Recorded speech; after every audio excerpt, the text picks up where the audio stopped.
Hello, welcome to Geek Watchers. My name is Ryan Fasige. My name's Jacob Portillo. And we have an interesting topic for y'all today. In this episode for today's episode, we're going to be talking about Sony buying Bungie for $3.6 billion, Joker 2 that's allegedly in production, and the Suicide Squad that's been pushed off for delay towards 2023 in all gaming platforms. So just sit down real tight as you listen to me and Jacob talk. And just a quick note, Will's not going to be here tonight. He's on a date, so he's not going to be able to join us tonight. And Dewan, something came up, so he's going to come along as we're talking about our discussions, hopefully in time for Joker too. So y'all give y'all stay patient for us. But yeah, starting off with the first topic, we heard news last week that Sony bought Bungie for $3.6 billion. If y'all don't know what Bungie is a company that developed the famous known games of Halo and Destiny, both of the Destiny games.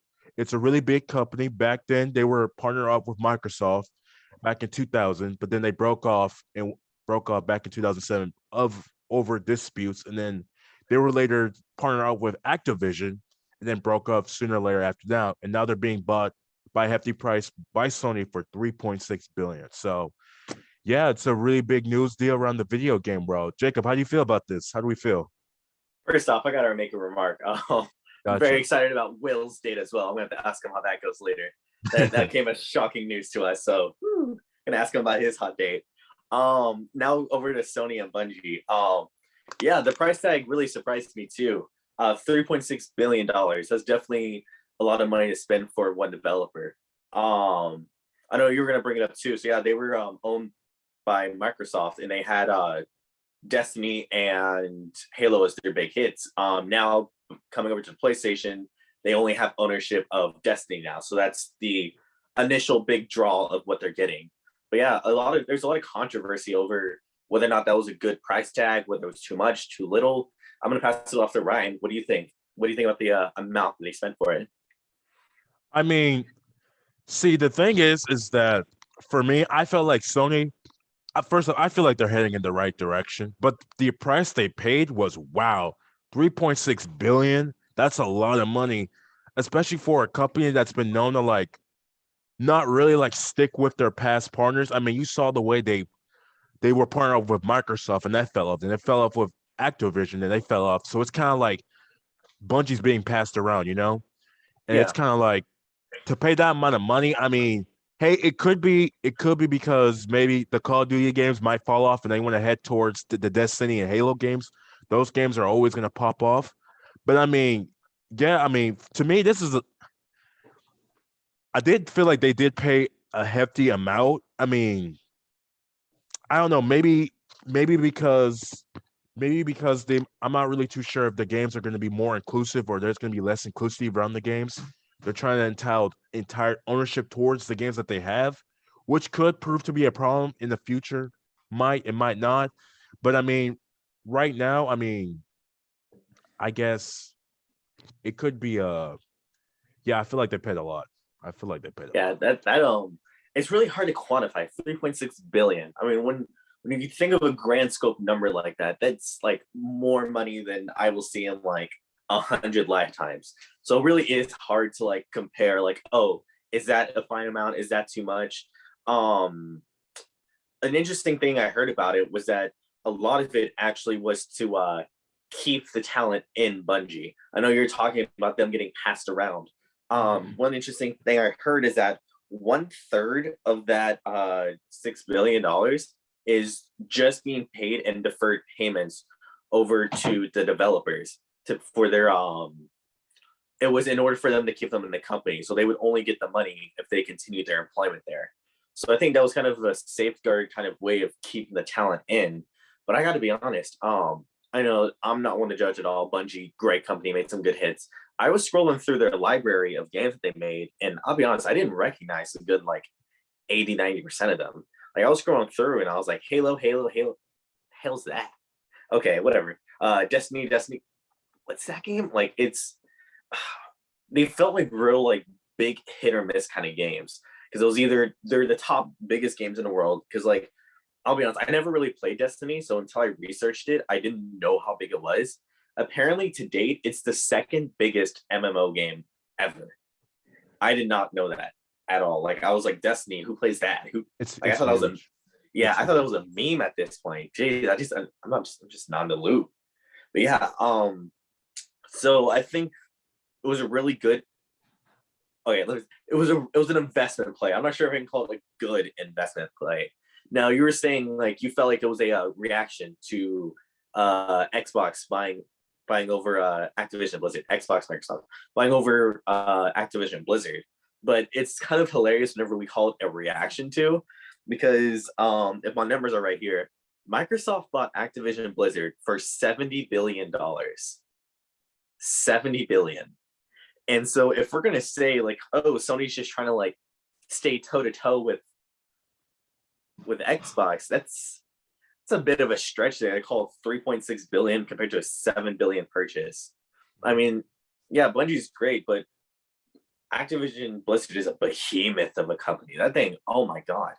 But to buy that as just a way to like keep up toe to toe with Xbox, I gotta say, I don't think this was the move for them to make. I think there are definitely some more comparable options that they could have made if they wanted to like stay up to date with that big of a purchase. I don't know. What are you thinking? And see, the thing is, for me, I feel like at this point this year, I mean, I kind of guess like after Microsoft bought that deal from Activision, Sony was going to purchase some other studios. Now, the price that they paid for it, I was just like, whoa, I couldn't believe you actually paid for that price. But also, I see in the future of those two big companies like buying other So just excited. to keep up with the other one. And so, I'm so my bad. excited Can you though hear for me? this. Oh my god, the passion. The You passion. able to hear me? My bad. My mic just turned off. My bad. Love the enthusiasm there. My bad. Were you able to hear me? Yeah, your mic's working better Gotcha. now. Gotcha. My bad. Disconnected. But what was I saying? I feel like in the future, we're going to see this growing trend of Sony and Microsoft trying to buy off other studios just so they can get as much talent as you can. But the thing is, like, I like one thing you said before, just to keep the talent hold. I'm not really too sure if they're really like gonna hold on to the amount of talent that they have in there. Because to think about it too, when Halo split off from Microsoft back in 2007, the original team all left. They all patched their wares. They were like, "Yeah, we're done with Bungie. We're not going to do this anymore." I all left.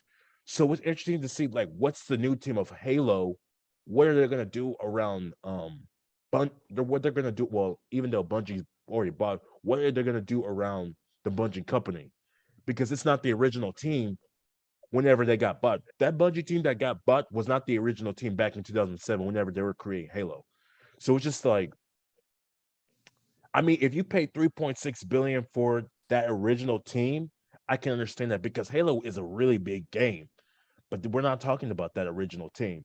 So it's just interesting to see about like what path they're going to take, and definitely like other companies. I know Microsoft for sure is probably maybe then in 2 more weeks they might announce that they bought this company for like 4 billion, 3 billion. I mean, Sony and Microsoft are a really like competitive company, so they're always trying to put their foot one step ahead of each other. So I mean, even though like you could make the argument like this was like I mean, this was an overpay, but it was just more like okay, what are we gonna respond? Like, what are we gonna do?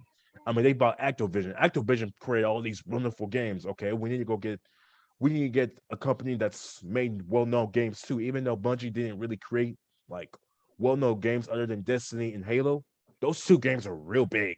I mean, everybody plays it. So it's just interesting to see how Sony played it out. But I mean, hey, Oh man, I'm but thinking about. Yeah, go ahead. I was gonna say I also do know that Bungie wanted to. I know Bungie in the past said that they wanted to push. Um, I know Destiny definitely wanted to push Destiny towards larger media channels and platforms. So Sony could have been that way to where they were able to use their assets and profits to bring, take Destiny from one level to another. I mean, we all know that Destiny is a really huge game, but with Sony's platform, they could take it up huge. I mean, we've already seen what Sony was able to do in the animation field, be able to do with the Marvel field, they would do with the movie field. I mean, why can't they do it for Destiny 2? But I mean, hey, I mean, seeing how Bungie and Sony handle the situation is definitely interesting to see like what the future holds for video games. And especially, I mean, you can call this year a video game revolution, you know? Like Yeah. because studios are being bought one by one. I mean, no one's really being entitled. But the question is to me that still lingers is is exclusivity going to be a huge problem? Are they going to be more inclusive? Are they going to be more exclusive? Like, what are these company deals going to do in the future? Because we all know they're trying to make their bang for their buck.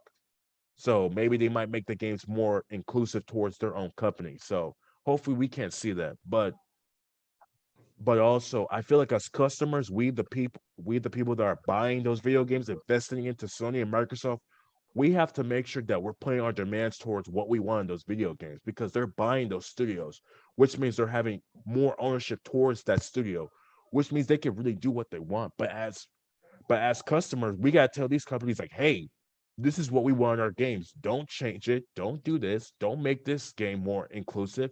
Make it more available to other profits because they can take advantage. I mean, Sony can take advantage of this and say, hey, we're just gonna make their games only PS4 related. And it could really ruin the whole process because maybe this game was available to all media platforms and now it's only inclusive towards PS4 games. So we gotta make sure like if we don't hold these companies accountable and really make our demands well known, these companies, I mean, at the end of the day, they're a business, so they're gonna do stuff that's gonna be more benefit to their own interests. So that's one of the things that worries me. What do you I think? wanted to ask you a question real Gotcha. quick. Something that you kind of went over a little bit. I was curious what you meant by inclusive and exclusive. I didn't know if you were talking about making sure that games were open to all platforms, talking like PC, Steam, talking about Xbox, PlayStation, or if you're talking inclusive, exclusive over like the game material, if it was meant to like reach more people or to keep like a niche player base. I was wondering what you meant by that. Gotcha. I was talking about more like PS4, Xbox platforms, basically like available to every platform because I know Halo. I played Destiny, but Halo, is it available on PS4? I know it's No, it available on. wasn't. No, it was No. always an Xbox exclusive. Gotcha. Yeah. So it's very available to basically all platforms. I know that with ownership they can change that. So hopefully as customers buying it, we gotta say, hey, like make this more exclusive to other people buying the games, not just a certain niche of people. Because I mean, I also feel like at the end of the day, if you expand it, you're gonna make more money anyway. So, but I don't know um I yeah. think you're salty because you're an Xbox player. That's what I think. Honestly, actually, I own a PS4. Actually, I played Wait, both. you are? Ooh, okay, never mind. I play both. That's why. Okay. But for me it was I'm thinking about because we're talking about this being like an investment kind of buy. And Gotcha. so what I'm thinking about is that like, okay, we know that Bungie, if they can't make like huge games every year, they can at least keep a concurrent player base. And that's what bringing up like Destiny 2 being such a big thing right now. If my numbers are right, Yeah. let me check real quick. Yeah, if my numbers are right, then they're still polling like 700K daily users for Destiny 2. That's crazy. This game came out like 2017. And so when I'm thinking about this, it's like, okay, yeah, they're making an investment purchase. They're trying to like make sure that like they're not just buying for the games right now. Maybe Bungie told them about a few other games that they're going to start production on, and maybe those are really profitable. But it's hard to think about that when you think about, and I'm going to change subjects a tiny bit when we go into how these games make money. Because we know that for the longest time, because of inflation, because of like how big games have to be right now, that the $60 game charge isn't covering it anymore. That's true. And the last time that someone tried to pull out a game for like $70, we went like haywire and shit over that. Mhm. None of us liked it. So games have been staying at $60 flat. So if we have to ask ourselves, okay, if this $60 isn't making us more money, how are we making more money? Is it through long investment plays that Bungie's able to keep up with, like like DLCs and season passes. No, like what are we doing right now? Everyone adopted the Fortnite method. We're all getting loot crates. We're all getting pass royales that last for like a month or two. Seasons for games are getting shorter and shorter, and we're having to rebuy everything more and more. And maybe they're releasing more skins over time. Maybe they're releasing more characters over time, like Overwatch did. But I mean, it's a bad example because Overwatch, the characters are free. But it seems like a lot of ways that games are making money now through like pump and dump strategies. A lot of like pass royale, lots of like loot crate systems. And so it's hard to like talk about like, oh, okay, this game can make an investment play. We're thinking long haul. Whenever all the game developers are doing to make money are just pumping a ton into quick money concepts and then moving on to the next game. I mean, that's what we see with Activision Blizzard and everything, making like new game after new game after new game after new game, new season, new pass royale. So I don't know, a bit of me really did like it because Bungie is, they're veterans in the game. They've switched names, they switched people, but it's not like we're buying some like what do you call it, third party whatever cheaper thing. We're buying a veteran in the game, but it's weird. It's like we're going back and forth trying to have our cake and eat it too. Okay, are we gonna spend a bunch of money for future endeavors, or are we gonna keep selling people loot boxes forever? It's hard for me to make a decision on that. They seem so counterintuitive. Yeah, I mean, at the end of the day, I can't really give you a direct answer for that, but at the end of the day, the companies is a business, and they're gonna do stuff that they feel is gonna make money these days. So it's just like for us they're gonna do stuff that's gonna make money at the end of the day. But if we as customers put our demands towards them and let them know, like, hey, we're not gonna tolerate this, they're gonna keep a hold. Because if we don't buy the games, they're gonna lose money. Like you said before, when games came out for $70, we weren't buying the games, and they realized their mistake on that. Yeah. So if we tell them like, hey, we're not gonna tolerate this, and we show it through our actions, like, hey, we're not gonna tolerate this, we're not gonna buy this. If you keep making these pump and dump games, we're not gonna invest towards your own gaming where it works. They will pay attention to that because it's hurting their pockets. If it hurts their pockets, they're gonna have their full attention on it. So that's a great question that you asked. I mean, they're gonna find ways to try to make more money, but if we hold them accountable and make sure, like, hey, keep us customers happy, then they're gonna make money, but also they're gonna keep us happy, keep us at least satisfied to where they won't have to break anything or do nothing too hasty. Yeah. But yeah, that's a very interesting question. I can't really give you an answer, but I mean, yeah, it's kind of scary to see how everything's really like plummeting this year, because the video game wars of you could say like they're kind of calming down, but I feel like it's it's blowing up right now. So yeah, man, I want to like finish this off for a question for you, because gotcha. you're talking about exclusivity. I'm not sure about Xbox because I don't really play it, but I know for PlayStation we're gearing up with our exclusives. That's what we're using to pull PS5. We have the Spider-Man series, which is an exclusive. We have Ratchet and Clank, that's an exclusive. And now we're buying Bungie, and that has me thinking like, yeah, are we gonna make Destiny like a PlayStation exclusive? Have you been? And like, what I'm trying to get to is that like we're getting to the point where everyone's saying like, oh, it's just gonna be about the exclusives. Oh, these companies are just buying out developers at this point. We're just buying games for our consoles. Have you even seen any games from Microsoft that are just coming out that are just exclusives? Oh, I haven't been playing. Wow, I need to think. For Microsoft games start inclusive games. Inclusive. I gotta think. Inclusive, yeah. Okay.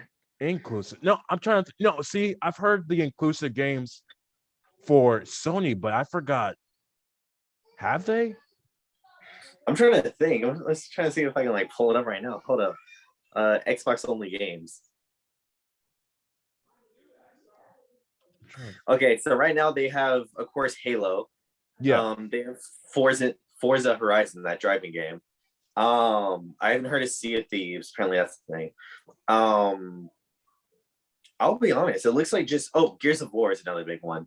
It seems like Okay. Gears of War, Halo, and like all the driving games have been like real Xbox exclusive. So inclusive, my bad. But honestly, as of lately, I haven't heard about Microsoft making any big like exclusive only plays. So like, No. yeah, it seems like Sony right now is the one who's I mean, the the only one one who I should could dive think of through that. is the only one I can think of off the top of my head was State of Decade 3 or 4. Let me look that up. I'm pretty sure it's 3. That's the only Okay. thing I heard of. Yeah, it's State of Decade 3. Yeah. Yeah. Okay. State of Decade 3. But I mean, yeah, I haven't heard anything really new yet. I mean, Sony, the inclusivity of games for Sony is really, I mean, it's really good for them because they have all the inclusive games are really big on the market. I mean, Spider-Man's always going to be big. I mean, I Yeah. have all the Spider-Man games too. I played the Spider-Man game. I played the Miles Morales game. Oh, don't I spoil mean, it. I haven't played Miles Morales yet. Oh, oh, don't spoil Miles it. Morales. I I've mean, been keeping away from it. gotcha. The only thing I will say though, it's that it's. I was surprised how short it was. It was real short. I heard. Yeah. It was real short. I was just like, okay. I mean, it was a good game. Don't get me wrong, but it was short. The storyline was shorter than the Peter Parker game. But hey, they might correct that mistake in the future. But Yeah. yeah, pretty much it. Pretty much it. Yeah, Sony, Microsoft, you guys are hearing it. Please, as customers, we have a loyal fan base to y'all. Please don't upset us. I mean, we understand you guys are buying more studios, but at the end of the day, please, please, please, please keep us all happy as customers. Please, I'm trying to play Overwatch 2 on PS5. I'm not trying to get screwed over. Yes, sir. No, I understand that.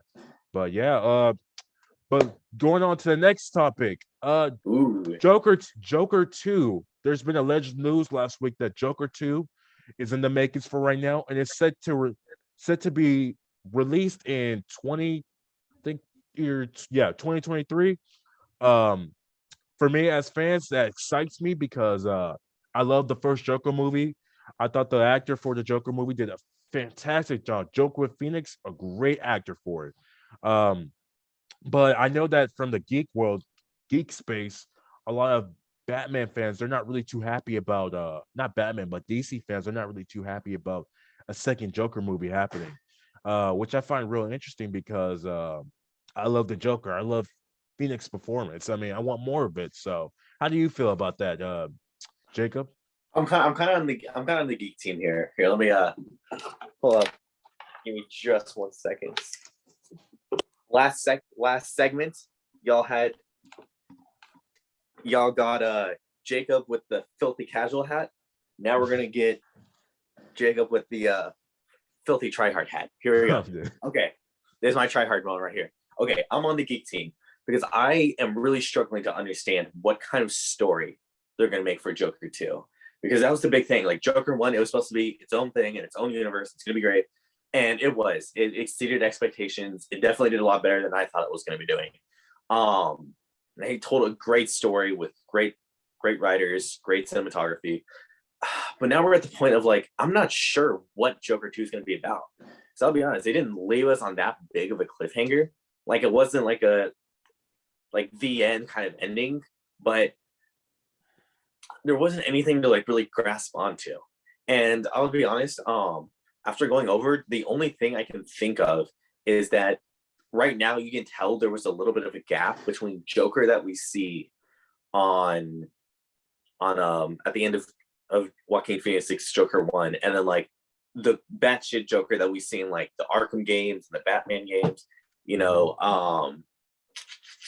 the Batman, I mean not the Batman, the Joker that's like dangling from 1 foot off a rooftop at the end of that Batman movie.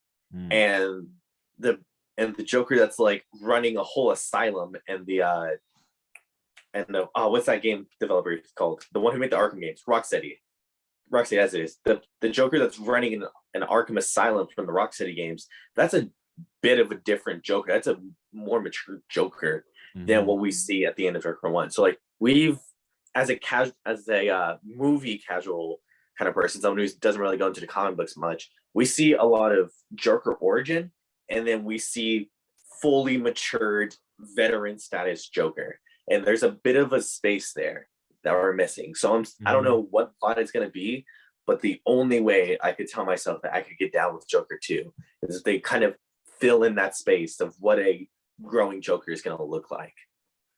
What about you? What do you think about it?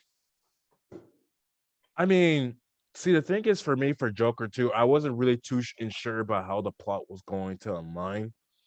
I just love the I love the first Joker movie, and to see like how they're gonna make the second Joker movie too is gonna be very interesting, because to me, if they decided like, hey, we're not gonna make a second Joker movie, I would have been fine with that, because the first one was a masterpiece.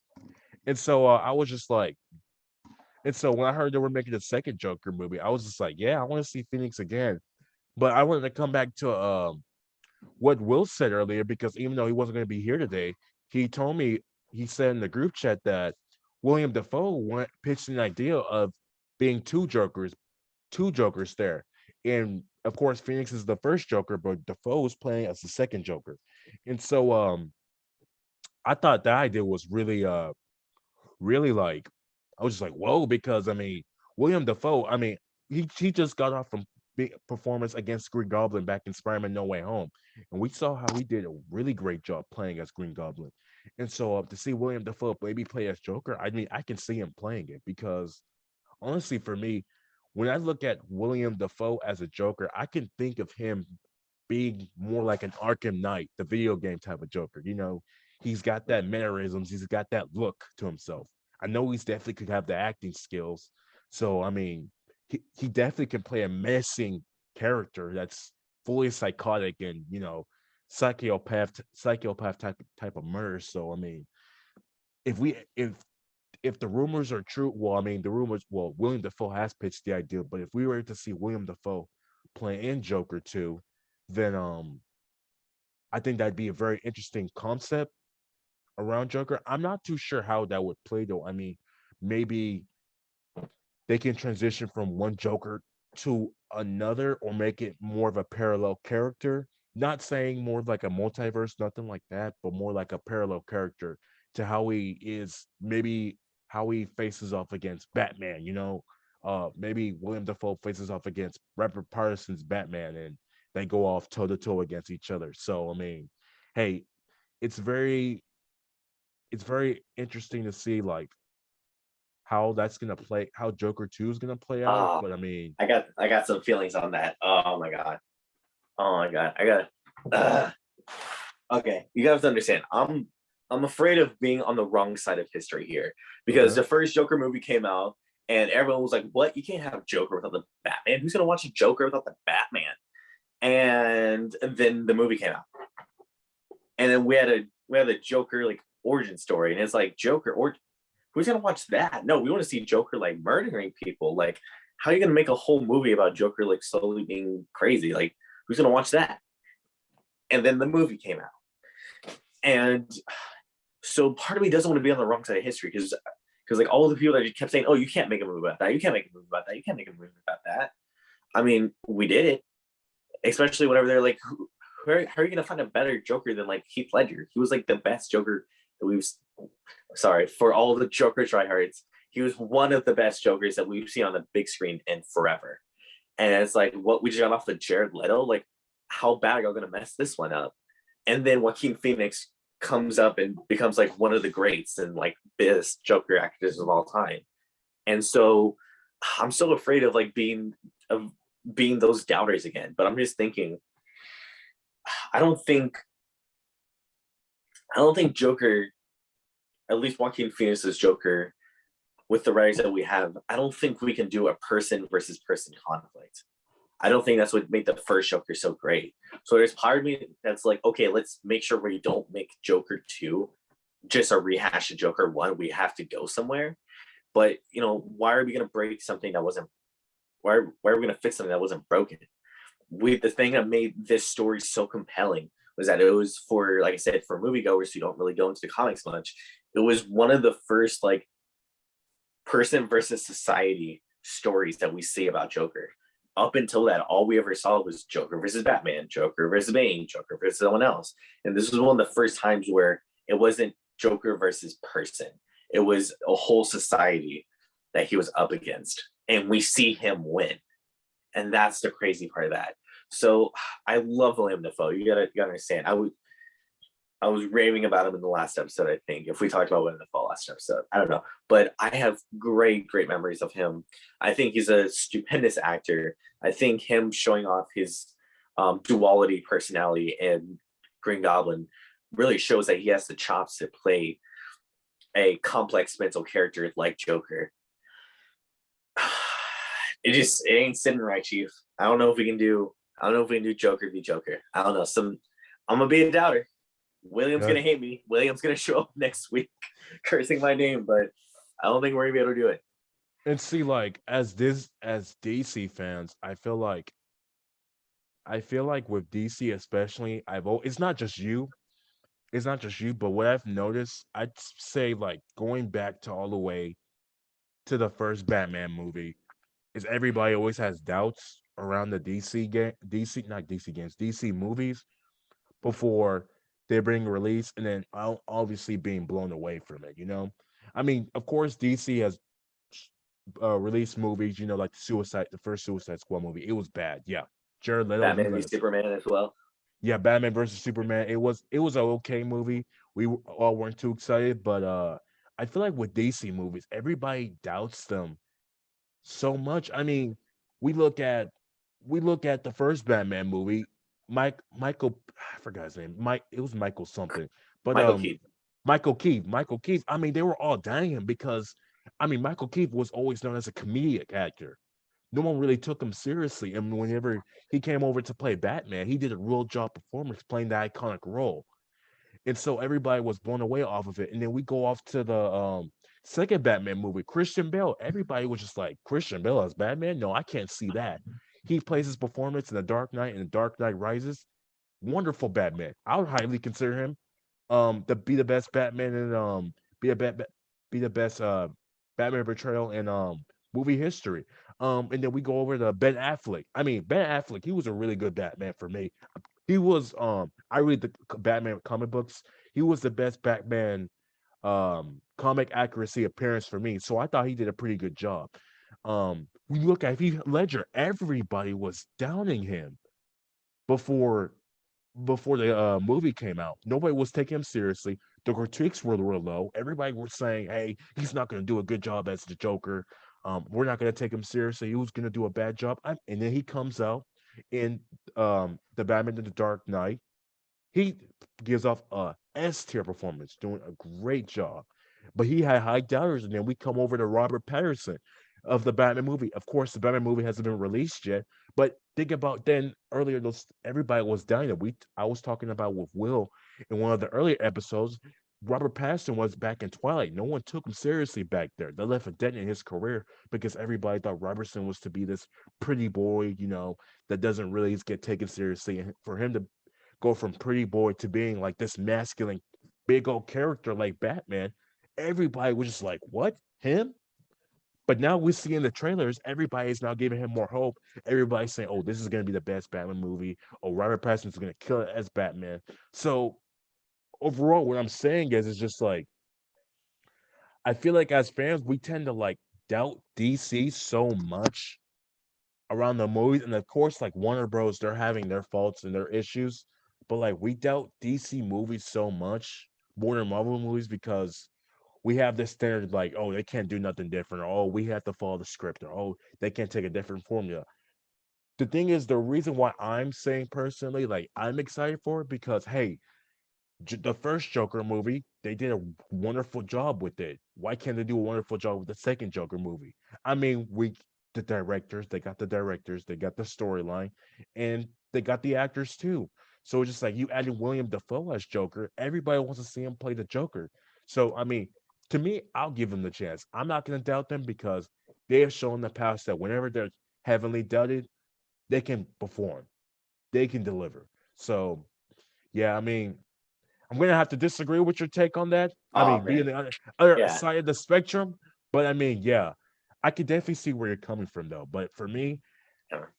I always give DC movies the benefit of the doubt because they have been shown in the past to deliver. So I'm gonna give Okay, it to them. hold up. Okay, Gotcha. if we're gonna see Joker 2, I'll give my three to give you time to think. But I'm gonna need you to come up with the three things, the three wish list things that we need for Joker 2 to be good. So I'll give mine first. So you're right. I think they're gonna come back with all the great actors. I think we're gonna need to see Joaquin Phoenix in another stellar performance. I mean, this is gonna be a given Oh one. yeah. This is gonna be the easiest one. We're gonna need to see that he's still in it and he still love it because I've been reading all these articles about Joaquin Phoenix saying like, oh, I wouldn't come back unless it was real. I wouldn't come back unless the story was good. I wouldn't come back unless I knew it could be better than the first. But I'll be honest, I'm not sold on it yet. I feel like that's kind of marketing to start playing into the new film. I mean, Joaquin Phoenix, he's a good guy. I don't think he's ever like purposely lied to the media before. But I gotta be honest, Joaquin Phoenix has to show his heart today. He's got to make another stellar performance. Number two, they have to understand tension. That was one of the greatest things. The one of the best scenes in that movie was the final one where it's an interview and he ends up shooting the guy. Um, one of the best things I loved is that they let that moment be serious. How many Justice League movies have we seen this in? How many Marvel movies have we seen this in where they have this big tension filling moment and then Peter Parker comes along and makes like a little corny joke and kills it, or the Flash makes some kind of like like little tongue in cheek joke and it kills the mood. But Joker didn't do that. Joker let its serious moments be serious. They knew how to build tension. So number one was going to be another stellar performance. Number two was going to be tension. Number three for me is going to be a story that keeps going. This movie, I swear to you now, if we get Joker 2 and it's a rehash of the first or it doesn't go anywhere, this movie, people will go, meh, it's good, not as good as the first. So, in order for this movie to be great, we need stellar performance, we need understanding of tension, and then we're going to need a progressing story. So, what are your wish lists? I mean, like you said before, number one, we're gonna need a stellar performance, of course. Joaquin Phoenix or William Dafoe is gonna be on it. I have no doubt that they're both gonna give off well-performed performance. Second one, too, the storyline needs to be well paced, and I feel like for this second storyline, the Joker needs to. Um, I feel like it'd be a very interesting concept if the Joker goes to Arkham. Joker goes to Arkham. Joker goes to Arkham. He meets Harley Quinn. That story of he's being a psychomaniac. Harley Quinn trying to understand his backline storyline. She falls in love with him. All that type of stuff. I think that'd be a very, very interesting concept. And Hold on, him hold on. Let me going, pause. Let me pause you real quick. Let me just ask you a quick question. gotcha. Does it need to tie into anywhere, or would you rather be like an original, like Harley Quinn performance? Like, what do you mean? Like, would you rather have the Harley Quinn who's the actress that's in Suicide Squad? Would you rather it be tied into like one of the universes, like whether it be the Dark Knight Okay, okay. trilogy, the game sequence? Would you rather it be tie in Harley Quinn tie in, or would you rather it just be a whole new Harley Quinn that keeps the original story? To me, I'm gonna say a whole new Harley Quinn because we haven't seen. I haven't seen yet. Well, see, this is the thing. I haven't seen yet what the Justice League and what the Suicide Squad's going to look like in the future. I mean, we haven't seen the Suicide Squad like Harley Quinn really interact with the Justice League. I mean, Harley Quinn, I'd say with her universe, she's more tied in with that Jared Leto Joker. Mm. She's more tied in with Ben Affleck's Batman. And to see her kind of like Phoenix, your Joker and Phoenix Joker or William Dafoe's Joker, it kind of like throw me off a little bit. Yeah. So I think I'd say yeah, a wholly entirely different Joker, wholly entirely different Joker because we've already seen that scene. We've already seen the scene of Harley Quinn and the Joker already like having that romance. We saw that in the first Suicide Squad movie. So to see it again would kind of like throw it off. It'd kind of be like, whoa, like we've already seen this before. If they already add in like a new, if they add in like a new Harley Quinn, then that'd be more that'd make more sense to also give off the pacing real well. So I'd say, yeah, a wholly entirely different Harley Quinn, different Else too. universe. Do you have one more? I said Gotcha. that made two. Do you have one more? And then in the third one, I would like to see.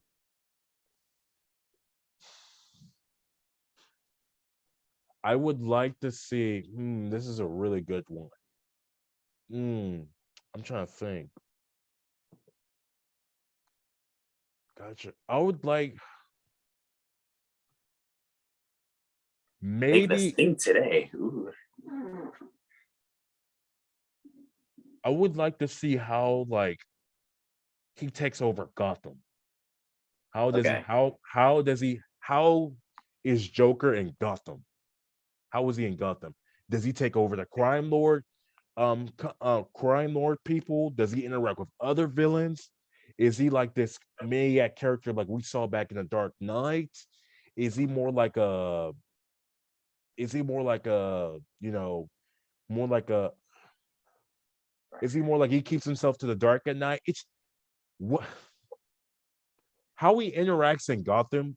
That's the most important part. That's Okay. that's That's an the interesting one. Okay. because if we think about in the last movie, he's over here standing. He's in Gotham. He's standing over a bunch of burnt cars, and everybody's rallying up. The crime people are all rallying up towards him.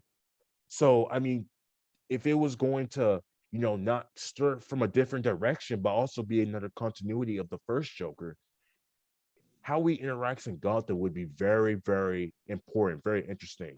Like what is he to Gotham? That's the thing. And then maybe, hopefully, maybe there might be a Batman appearance there. If there isn't, maybe that's fine. But like what he is towards Gotham, because even though we've seen three past Jokers, they all three of them have different interpretations of what Joker is. We saw the Joker in the first movie. He was more like a quiet, like, I'm gonna strike out at night, I'm gonna rob different banks, I'm gonna do all that. He wasn't really like too malicious, And we see in Mhm. the second Joker, he's very malicious, he's very psychopathic, he's taking over crime families. I mean, literally the first scene, he took over the whole crime family's uh all their money, just like that, and then he murdered like one of the crime lord leaders, and then he went toe to toe with Joker, and then he put a bomb inside two different ships, and he was just like this psychopathic hero that was just like constantly murdering other people in Gotham. And then we see in the third Suicide Squad movie, he wasn't really like that. He was just more like a pretty boy type of like, I guess you can say like he was there. I mean, he wasn't malicious at all, but he was just Like more like a egotistical? What did you say? yeah, egotistical basically, like of who he was. It was Yeah. just like as a concept, we know who Joker is, but like the way the last three actors portrayed him was very, very different. So I would say like the third point of what you said before, how he's portrayed in Gotham is really gonna be what's gonna be the hit and miss towards his movies. You know, to me, hopefully he's in the borderline of like maliciousness and like psychopathic type of Okay. person like we saw back in the Dark Knight. And like I'd say like okay, I'm kind of getting off topic, but like the way he was portrayed back in Batman the Red Hood.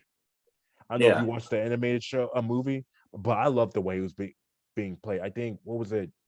The Domingo dude, he was the voice actor for the way he portrayed Joker was very, very interesting. I mean, I very like the way, and then maybe the Arkham Knight, the video game, the way he was portrayed too was really good. So Joe hopefully, DiMaggio.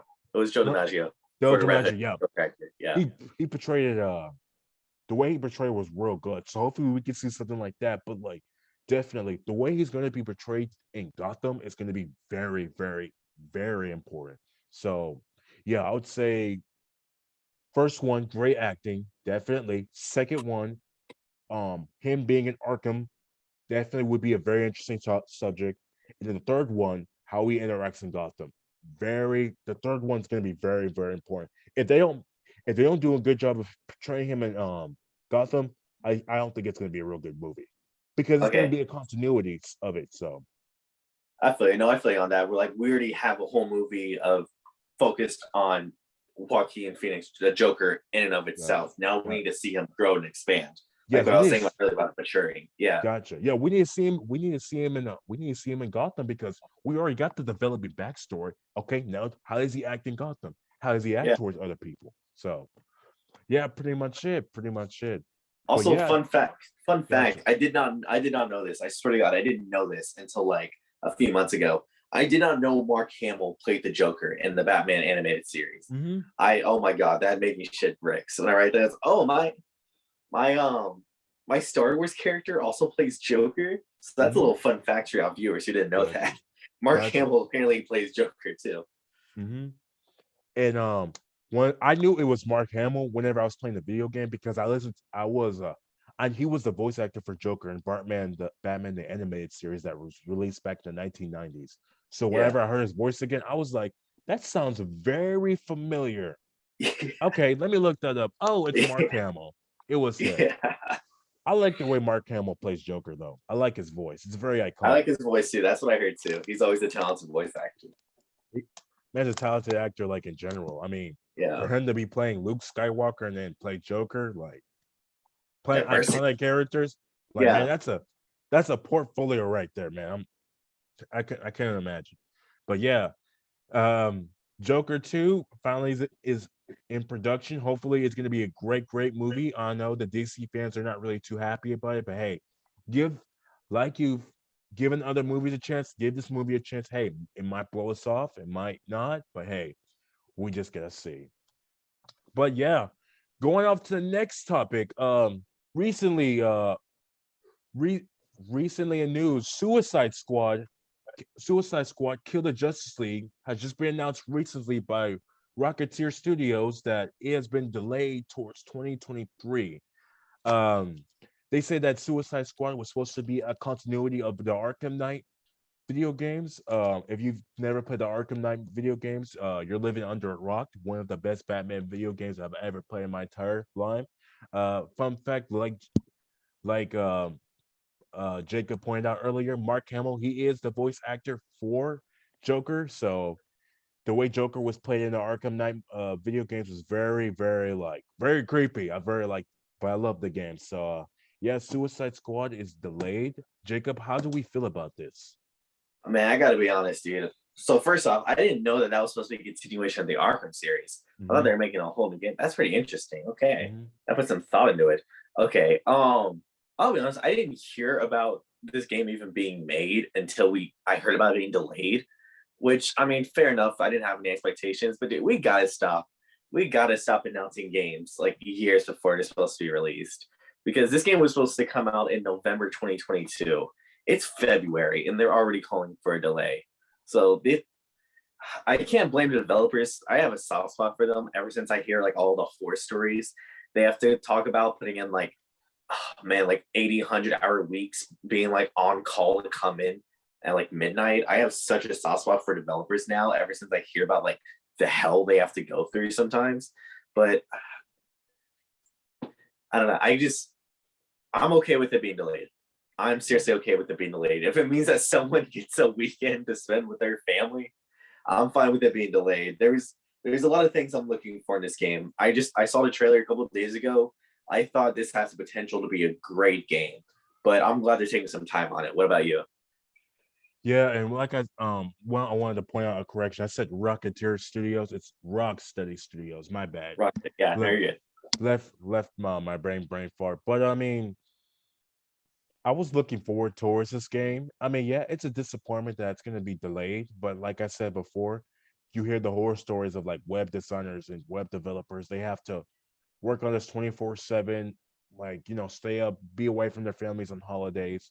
I'm very to me, I'm not really like too mad about it. Like, hey, if you got to delay the game, it's better that the game it's better that the game be delayed and it's more developed to its full potential more than just rushed because you don't want a shitty game. Like you don't want a bad game. Yeah. So it's just like you you want to make sure that everything's more you want to make sure everything's right, the pacing's correct.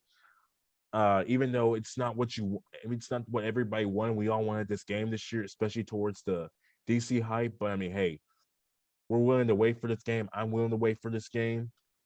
Hopefully, it's available on all uh, PC gaming platforms. But hey, Rocksteady, if you're hearing this, we definitely understand as gamers and as viewers. Take the time like you need. Um, but hey, yeah, I'm not too. I know it was big news because everybody was just like, "We want the game. We want to play the game." And the Arkham Knight series was really good, so it's just like everybody wants a new game, and yeah, even though it's a disappointment, I definitely understand. I definitely understand, but Yeah. yeah, it's just interesting to see like how Rocksteady is going to deal with this, and hopefully they don't get bought by somebody or they Yeah. ends up going downhill. But I mean, hey, I'm gonna put my full faith into it, and yeah, that's pretty much it with me. Hold on. I gotta ask you a question real quick. You saw the Gotcha. trailer, right? Yes. Okay. I didn't know how to really interpret it because they show off, of course, like the beginning of it, like, oh, you're the Suicide Squad. You're gonna take on the things, and they let him out, and there's this whole like alien race thing going on outside. And then all of a sudden they just throw in, oh yeah, by the way, go kill Superman, go kill the Justice League. So I was confused about it. Maybe you can let me know if you've heard like more about it than I have. First off, I had to take off my try-hard headband because I had no clue what I'm talking about here. Is it supposed to be like a three-way battle? Like, are we like battling the Justice League while they're fighting off an alien invasion while we're trying to stay alive too? Like, what's kind of like the situation going on there? For me, not too much of like on the alien aspect. I think I think I think they're mainly more based upon trying to kill the Justice League. I mean, at the first show I saw, I think the Flash, I think they were trying to kill the Flash, and the Flash Yeah. was like running around, like doing all this. I think he was also being mind controlled too. I'm not too sure. I'm not too sure if he was being mind controlled, but I mean, I think what their first main objective is, they're trying to kill the Justice League, and I'm not too sure. Wow, I haven't watched it. I'm not. Wow, I haven't watched the trailer. I'm like, wow. Um, Yeah, it was a little fresh in my brain because I watched gotcha, it yesterday and I watched it again today. gotcha. But I mean, I'm trying to think. I'm trying to think. Because like in my thought process, it would have to be because like how the hell are we gonna get like Deadshot and Harley Quinn to be like killing the Flash on a 1v1? When I saw the aliens, I was like, that's kind of weird, but I guess it makes sense. Like if they're too busy trying to fight Gotcha, off like robots or aliens or whatever, of gotcha, course, like they may be weak enough for Justice League to come in and kill them. gotcha. Yeah, because now I'm thinking about it too. Isn't Brainiac is also in the game, right? Is he? I'm not sure. Brainiac, You he's in the know, game. And I'm pretty sure he's mind controlling all the Justice League members. I think everybody except for Wonder Woman. So I think because all the Justice League members are being mind controlled, okay, the Justice League is being used for good, but they can't be used for good anymore. They're being mind controlled. Uh, but my bad. I got a text. Um, there you go. what's it called? They're all being mind controlled. So what's the government have to do? They have to hire the Suicide Squad to go kill them off. So it's just like they got to hire Deadshot, they got to hire Harley Quinn, they got to hire these other characters, and they have to go towards those Suicide Squad members. I mean, I guess you could say they're the good guys at this moment, but they did not have to kill the Justice League because Yeah. they're being mind controlled now. The Justice League is a very powerful team. I mean, I'm not too sure if Cyborg's in it, but I know. I mean, you got Green Lantern, you got Batman, you got Wonder Woman, you got the Flash, you got Superman. I mean, that's an OP team. Yeah. I think those So were all the ones that we saw in the trailer. There may be more, but I'm pretty sure those are all the ones we saw in the first trailer at least. yeah, pretty much it. And the only way that you can actually kill them is if you by hiring the Suicide Squad. And the Suicide Squad's the only people who are able to actually have a chance of taking them down. Man, I'm not sure So if I like that or not because I like that moral ambiguity it had. Like, oh, we have to kill them because if they ever went bad, then we'd be able to, then we wouldn't stand a chance. And that was always kind of like that was such a good question around it. Like, what happens if Superman turns bad? But I think it's just, oh my God, I'm gonna sound like a total scrub here, but I think it kind of gives away, it kind of gives it away, kind of like hands it to us on a silver platter too much. they'd be like, oh yeah, they're evil now. Now you can kill them. Now you have the moral high ground. Like, no, I'm all right with like being the villain. I'm all right with being an anti-hero. I kind of want that question in my head, like, do I want to kill Superman? Do I want to kill Wonder Woman? But I don't know. Hearing that news you talking about, like Brainiac already has him under his control. I gotta be honest. I'm not sure if I like that too much. What do you think about it? I mean, for me, the thing is, we just gotta, we just gotta, them being in control. I mean, I'm not too sure because I'm not really too sure, like, how the storyline really is gonna play out in the movies. You just gotta play it, you know? Mm-hmm. It's just more like a maybe you might not like the idea at first, but then maybe at the end while you're playing that movie, you're just like, hey, okay, maybe I actually do like it. Okay, this story does actually go. This character actually does play well into the storyline. So to say if I like it or not, I mean, it's not my ideal version of how I would start out the game, but I mean, hey, if that's the ideal, I mean, I can run with it. I mean, the thing is for me with the thing is to me with it's my own personal opinion. I don't really base off the trailer of a video game too much of how much I would enjoy it. It's kind of more like a how I would play the game, you know? How Okay. is the storyline going? Well, how Yeah. do I feel while I'm playing that game? Because there have been times where I've seen a trailer for a video game where I'm just like, this game seems like it's gonna be all right. But then when I play the game, I actually enjoy it. I'm like, wow, this is a really great game. This is a really great game. I'm gonna enjoy it really well. And I wanted to also bring it back to I think 2016, there was a game called the Justice League Online trailer. It was a game that was released on PC. I Um, remember playing it. It came out, I think, on PlayStation 4 on release. It was a gotcha, big like MMO game. I think I remember gotcha. playing it. If you remember that trailer, that has got to be one of the best trailers I've ever seen for a video game. Yeah. Yeah, that's Best why I trailer. downloaded it. But the Yeah. game was honestly very mediocre. It was hot Very mediocre. garbage. Yeah. I It played was it for like 3 hours and he quit. it was mediocre at best. Mediocrity at best. But the trailer was so good, man. Trailer was oh my gosh. I might rewatch the trailer after this podcast, but like Same. the Same. trailer the trailer was so good. Into like I feel like honestly, as a gamer, they put more effort into a trailer more than their games because I don't know Yeah. what the game was about. But I remember like having this hype about this trailer, you know, being very excited about it because I watched the trailer. And so after that, it was just like, okay, I'm never going to put so much hype into a game off of a trailer ever again because of that Yeah. experience.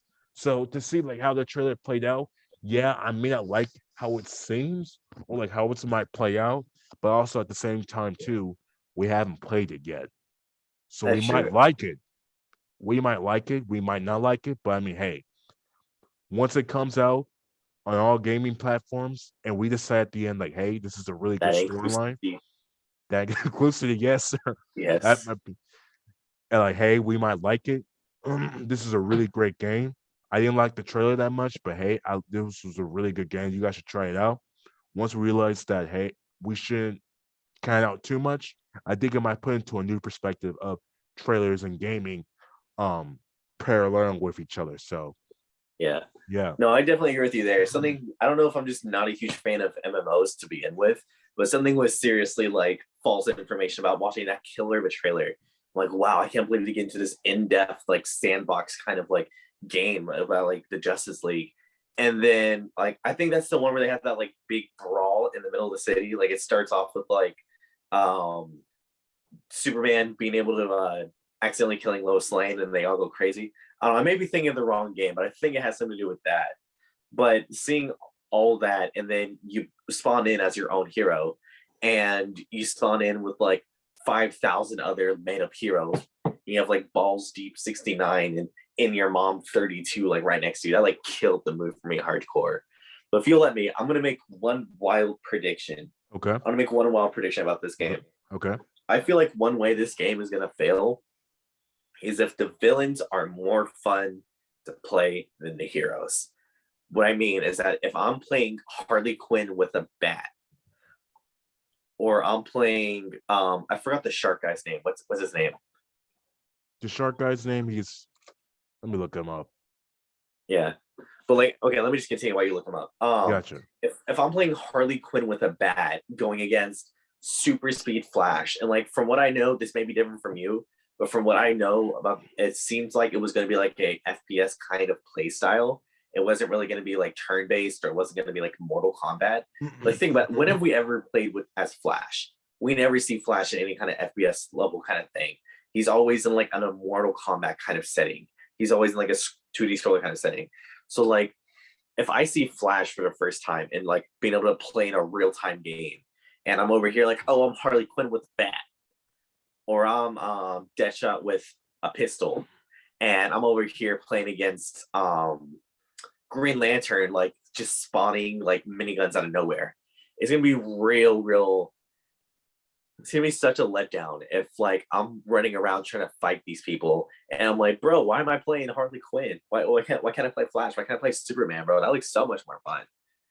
And so I saw this idea off of a YouTuber. I thought it was really hilarious.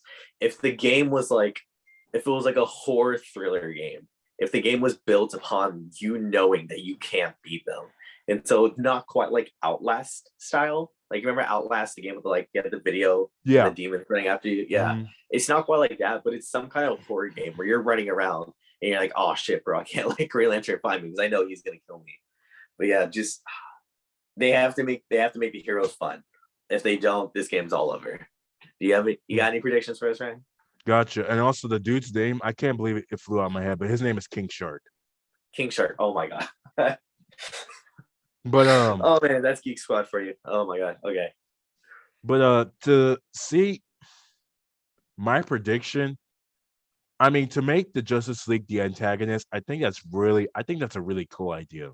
I I think think so that's a too. Yeah. really cool idea. But I feel like what you're coming from, I feel like you want to play it as the antagonist, right? Or no? I don't have to play with them. I just the people that I play as have to be as fun as them. Okay. Green Lantern can't look more fun than the person than like King Shark. If I'm running around just like left claw, right claw as King Shark, and then I see Flash zipping out of nowhere, that's gonna oh my god, that's gonna make me upset.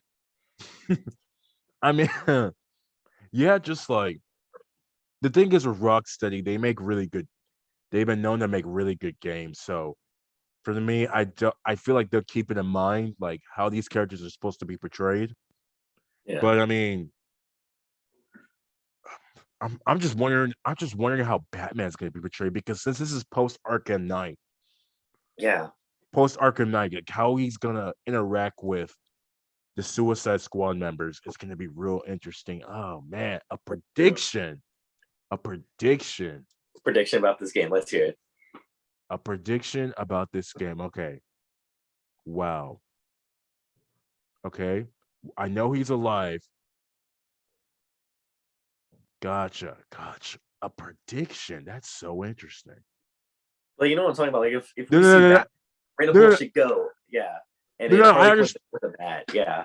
No, no, I understand what you're saying. I haven't thought about this yet. You're the first one to ask me. A prediction about the game.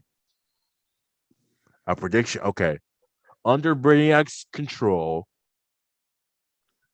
under Brainiac's control, maybe the whole Justice League is split off to conquer different territories, or it's certain different controls, or a certain, I guess you could call evilness around Mhm. different areas. And then maybe the Suicide Squad can be paired off with two different other Suicide Squad members, and they can take on each different character at the same time too. But maybe, I mean, maybe Deadshot can get some kryptonite bullets, and maybe like maybe if Deadshot decides to, hey, let me get Deathstroke to help me out, we Yeah. can go take down Superman. Maybe we can try to ambush Flash because Flash is a very fast character. You can't just sneak up Yeah. on him like that. Um, Harley Quinn, how she deals with Wonder Woman. I mean, we've always saw in Injustice how like Harley Quinn. I mean, even though she got killed by Wonder Woman, but how she was able to stand her own against Wonder Woman would be very interesting. Maybe they can partner up with other different heroes or anti-heroes. Maybe since it's the post Arkham Knight series, maybe King Shark can get Red Hood to help him out. Yeah. Um, maybe from that trailer we haven't seen the whole thing. Maybe they're just giving us like small snippets of what we're going to see. Maybe we Yeah. might see a surprise. Nightwing gets involved or Red Hood gets involved. But yeah, that's my full on prediction to see like how it's gonna get played out yet. I that's my prediction. Yeah, I haven't really thought about it yet. Damn, Jacob, with these questions, damn you. No, no, I like the questions, man, because I know Yeah. you ask questions to where like I haven't really thought about it yet. Yeah. But yeah, that's my prediction about it. Okay. Okay. Maybe they just split off and try to Different stages. Yeah. tackle the Justice League one by one. Yeah. And then maybe at the end, while the Justice League, is getting out of Brainiac's control, they can all the Justice League and then the Suicide Squad partner with each other and go take down Brainiac and take down all the aliens that are attacking Earth. So Yeah. that's my full on prediction. But the Justice League as their antagonists Yeah. around the games is very interesting. Yeah. Well, hey, we'll see. Mid to late 2023 when the game comes Yes, out. We'll see. sir. Game comes out 2023. Like I said before, Rockstar, if you're hearing this, we have our full-on trust with you. We understand about the delay. Um, Take your weekends off. Go be take with your kids. go be with your kids, man. Go be with your kids, like I said before. But yeah, if you don't have, I don't have any further more comments. Would you have any further more comments, Jacob? Nope, I'm all good. Yes, sir. Well, if no, as no one has any further more comments, this will be the end of episode 4 for Geek Watchers. Jacob, very happy that you were able to be here tonight, man. William, like I said before, William had a hot day tonight, so he wasn't be able to be here. We still need to introduce you guys to Jared and Gabriel. Hopefully, in a few more weeks, they could be introduced. But yeah, today's topic was really well. Um, yeah, but if no further more questions, one of the lasting questions that Jacob gave us this idea, but one of the questions that we wanted to give you guys tonight was, what direction do you guys think is Sony taking towards buying this acquisition of Bungie? You guys think Sony is making the right direction? You think you guys are taking two more? They're taking the wrong direction. You think they're doing too much? What do you guys feel about it? Let us know in the comments how you guys feel about it too. And also, if you guys have any more ideas about what you guys want us to talk about in our video, any more acquisitions or assets that we should be well aware of, just let us know down in the comments below. We love to interact with our subscribers. And yeah, this will be all day today. There are further more comments. That'd be it for episode 4. You guys have a great night. And like I said Yes. before, like, share, and subscribe. Can't wait for William to come flame me after this. Oh my god. Yes, sir. William the man. But yeah, y'all have a great night tonight. Good night, y'all. See you.